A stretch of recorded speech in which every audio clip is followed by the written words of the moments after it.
Hey, deserving listeners, let's continue watching Tom and Tom from Vanderpump Rules being interviewed by Nick Viall on YouTube. Let's watch. Thought maybe in therapy was a time to maybe share that you had had an affair.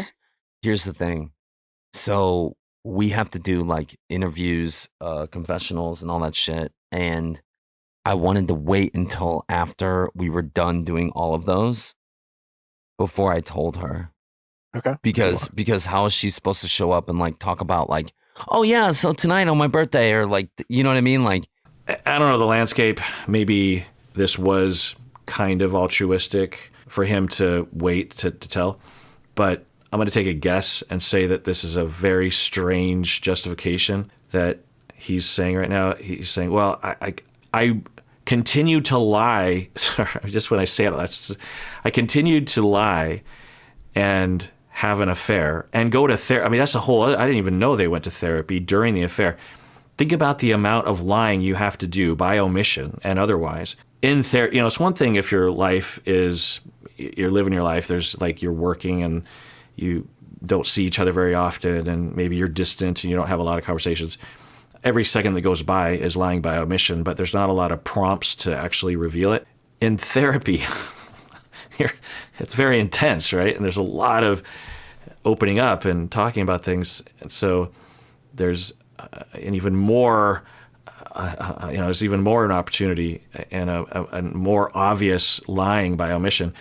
But anyway, so what he's saying is that, well, I was waiting because I cared about her, because I didn't want to put her in a bad position. can't do that. I mean, there's no good time to tell someone that, but like she can't show up and like and do it before then. I'll be honest, Tom.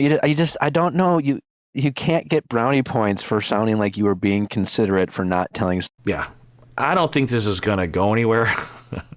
I wonder if Nick knows that, or he just feels like he needs to say this for the audience's benefit. But I doubt Sandoval's going to understand what Nick is getting at.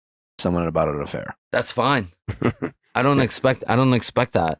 Yeah. You just. I don't. Because there is no good time. There is no good time. She would have been devastated whenever. Yes. I get it. I get it. Okay. Yeah. I'm not trying to get like fucking brownie points. I'm like, but also, you know how fucking reality TV works.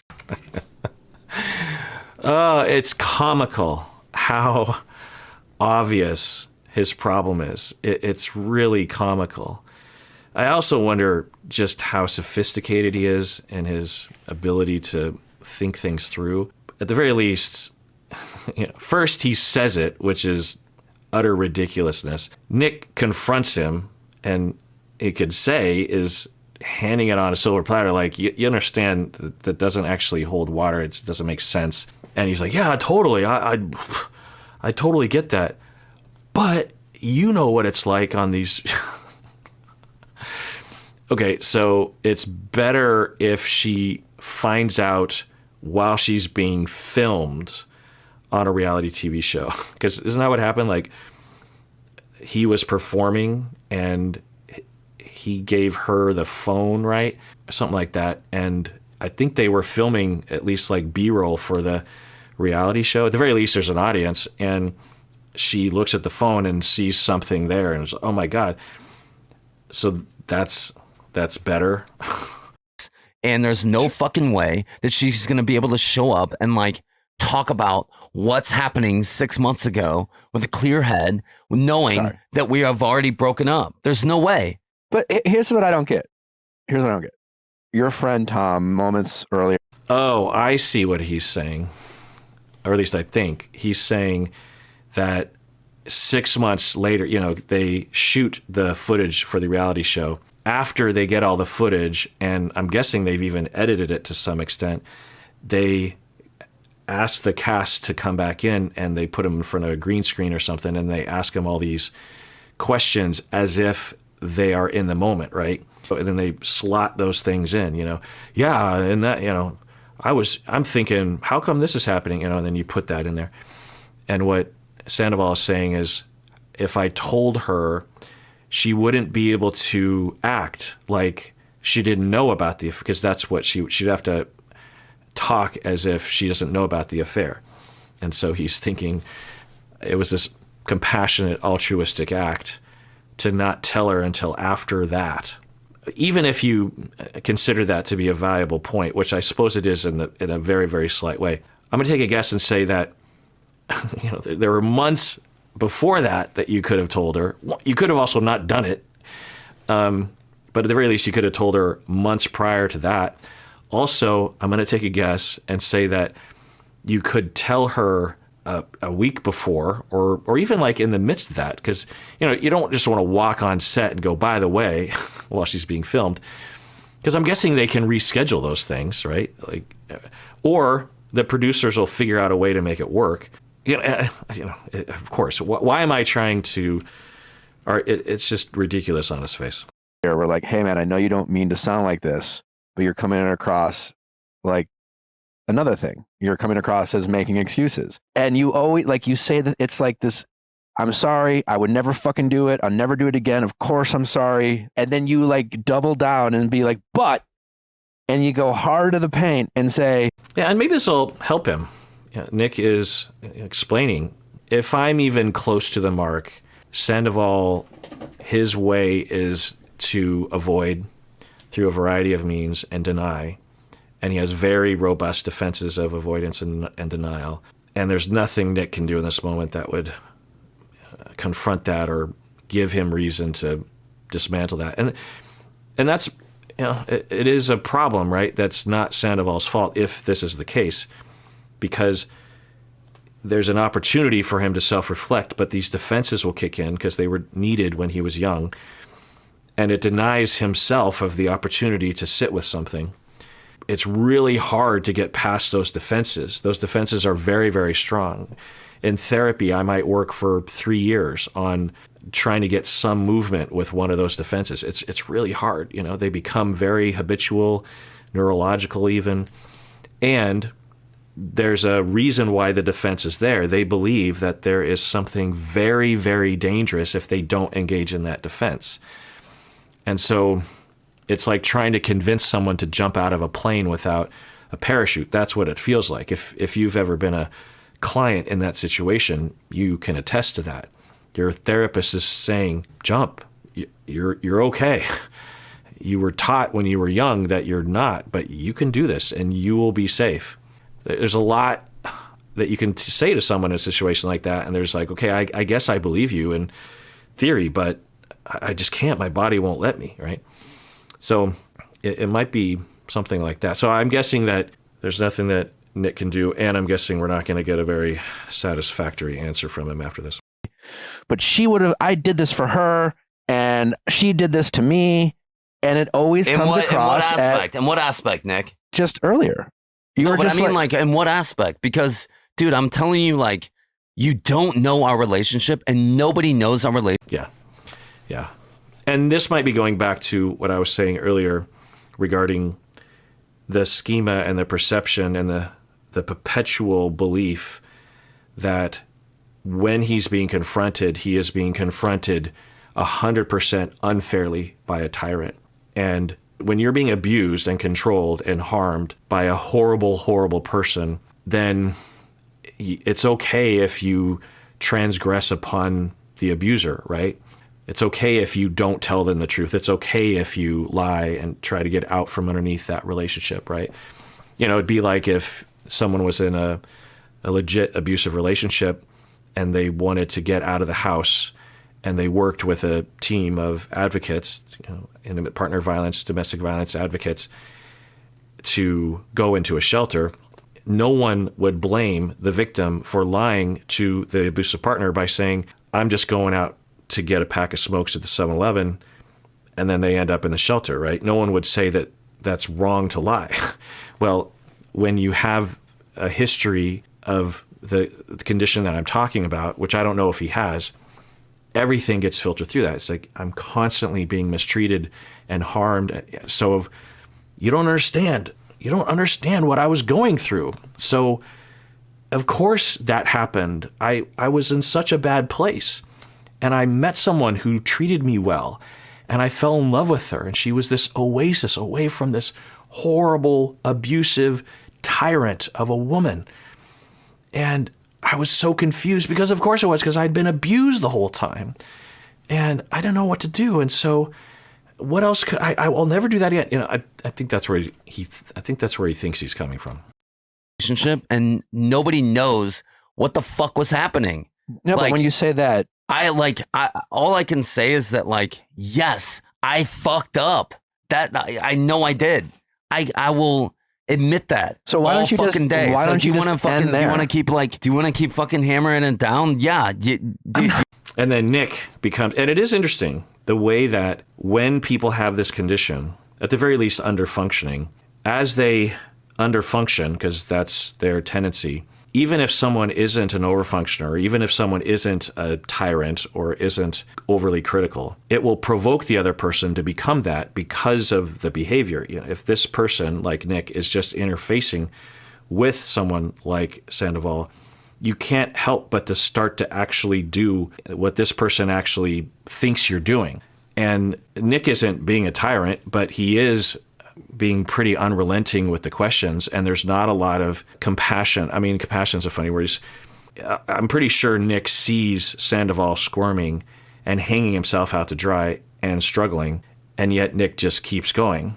I think it's fair, and this is what, I don't know if he would call himself a journalist, but you know, that's what they do. They keep asking questions and gather information in a non-judgmental way. There's like, hey, I'm just asking you questions. I'm giving you a chance to answer these important questions that a lot of people have. So that's the way I would characterize it. But he's starting to now see Nick as the tyrant, right? And that often will happen. If you're friends with someone like this, even if you're really resisting, it becomes very difficult to not start. It's hard. It's hard to remain differentiated and not get coerced. And there's projective identification and reenactments. And you listen to my deep dives on that for more information. Beat me down. I'm responding to you. If you would just say, what do you want me to say, Nick? Don't say the other stuff. Don't say what? Am I making sense, Schwartz? Yeah. No, I'll never be able to tell like what was happening. Yeah. So what do you want me to say? Don't say everything that you're saying. Say something else. Yeah.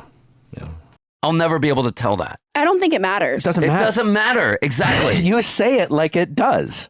Well, it fucking matters to me because it was my life and I lived through it. But it doesn't defend your actions. No, I get it. I get that. Okay. Yeah, but it sounds like you are. Okay. Sometimes sometimes you vent just to get it out, regardless of everything. And Schwartz to the rescue. It's really interesting how this played. I can see why a lot of you wanted me to watch this, because so often on reality TV and even in these interviews, I'll just get a glimpse of the personality. There'll just be a little bit of an implication of data. But this, especially with the two of them here, we've just seen just a mountain of data that furthers the hypotheses that I developed last season. I don't know if they would make sense if I actually were to treat them or to treat someone like them.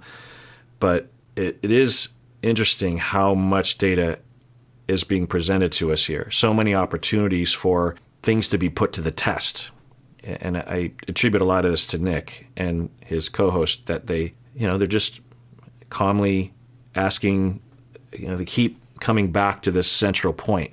And we see the two of them, and particularly Sandoval, just repeating the same things in different words. He has a set of things that he said last season. And last season, I did wonder, I wonder what Sandoval will say months from now after the dust settles. I wonder what he would say if Ariana wasn't in the room. I wonder what he would say if things were going a little bit better in his life, or I don't know, after he goes to therapy or self-reflection. There's a lot of questions because people in the moment can be pretty irrational. And he was still in the mix of all that. So that was a question. Also, especially during the reunion, there was a lot of people yelling at each other, and there were people that were really going after Sandoval, and particularly Raquel. So I didn't know if Sandoval was actually reacting against and getting triggered somehow. In this interview, Nick is just asking very easy questions for most people to answer. There's nothing triggering about it, really. And yet he saw what we saw, just a repeat of everything we saw before and a deepening of all that. So it really just drives home that what we saw was an indication of how he thinks and how he feels. It wasn't temporary. It wasn't defensive. Raquel as well. She was in that later interview and seemed to exhibit even worse notions in a situation where she was being interviewed by someone that was her friend, that was actually supporting a lot of things that Raquel was saying. So in that situation, there's no threat. You would just think that you would feel safe enough to speak your true mind, right? When you're under threat, you might be confused, you might react, but when you're calm, you're better able to say what you really think and express what you really want to express. And so it is interesting. And yeah, really interesting. If I was teaching a class about this kind of personality disorder, I would actually show this. I wouldn't tell the students that I'm diagnosing. I'm just saying, because it's really hard to find an example of this disorder that is this stark. I mean, and I'm not even saying it's necessarily passive-aggressive personality, but it's some sort of distortion. It's some sort of personality problem. I don't know if he has it, but in terms of the unrelenting nature and the denial and the confusion that he has, I genuinely believe that he just doesn't get it because he sees the world differently. He sees Ariana as a tyrant, and he sees anyone who confronts him about it as a tyrant. That's what it feels like to him. Not because he's choosing to see it that way, but it's filtered through his childhood schema. Everything that you might spew, we've been through this a million times. He knows he fucked up. Yeah, I know I fucked up. I did it wrong. Just whatever. Yeah, it's such a. I think Nick is sort of laughing. Yeah, it's sad and comical at the same time that he just keeps saying, "I fucked up. What do you want me to say? I don't know what to say." How about you feel like shit? You feel terrible. It is notable that some very fundamental things that someone would actually say in his shoes, even if they didn't feel it, because they would know they probably should say it. Like, I feel terrible for what I put Ariana through. He has said nothing, even in the ballpark of that. Well, he said something that was in the parking lot, I suppose, of the ballpark, but not in the ballpark earlier. Well, I've learned that I need to... This is so stock, but just I'm the ultimate fucking people pleaser. And I did that in my relationship with Katie. Okay, good. So this is the kind of thing that you would hope that Sandoval would say. It doesn't mean that Schwartz has fixed it or that he doesn't still have a problem, but at least he knows about it and is willing to talk about it and answers the question. So it's interesting to see the contrast of the two of them. And with friends, and then especially with the businesses, which you have to do when you open a new business. Bars and restaurants are one of the most demanding businesses there are. I mean, it's unrelenting, the hours, missing holidays, stuff like that. But this sounds terribly trite, but to prioritize the person your partner, the person you love most, I feel like a lot of time Katie would get my leftovers, after a long day at the bar, Yeah. So that is a problem. People pleasers, you would think, would be really great partners, but sometimes they people please people that they're not safe with, people that are not as close to them. And then they don't have any left over to give to the people close to them. They neglect the relationships that they know they can depend on, that are safe, because they're constantly trying to please everybody else. Yeah. So he recognizes that. That's good. Working on construction, Schwartz and Sandy's, and then maybe we go out for drinks afterwards, and I come home and I'm half drunk and I got nothing left for her, That happened too frequently, I think, Be a better communicator. I think everyone by now who's ever watched Vanderpump Rules knows that I'm very non-confrontational, and I like to sweep things under the rug. It's no big deal. Yeah, there's a lot of insight there. Now, it's hard to change those things because when you're in the situation, you might even know that you're doing it, but it's really hard to face your fears, right? It's really hard to push past the terror that you're feeling as you're heading in a new direction. So there's that. But yeah, this is good. Fine. And usually it is fine, live and let go. But like that it starts to pile up, and eventually it does fester, and then it manifests itself in some ugly ways, which you guys have seen. We don't have to get into specifics. I appreciate that very vulnerable answer. Yeah. Yeah. I've said this before, that Nick, the way he asks questions, it's not completely like a therapist, but there's a lot of therapist-y things.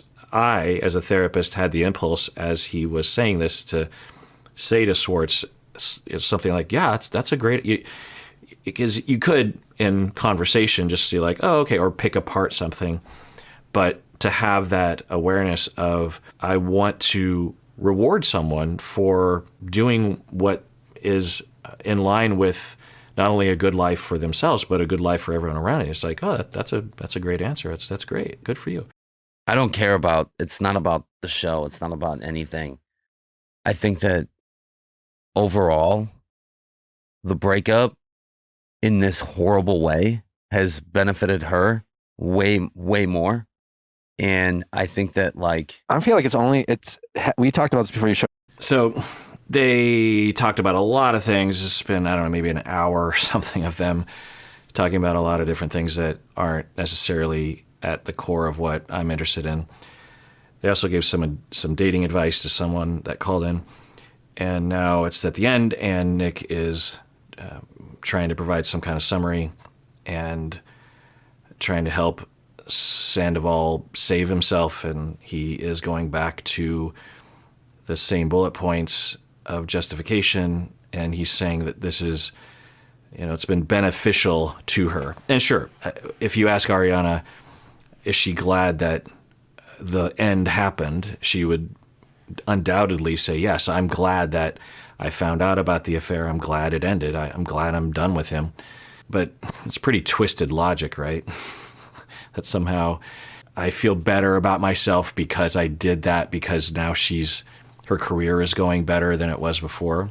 It's certainly not something you'd want to highlight, especially in the absence of having said anything about remorse or sorrow. And I get it. I get it. Well, thanks for listening, guys. Don't forget to send in those questions at AskNick. All right.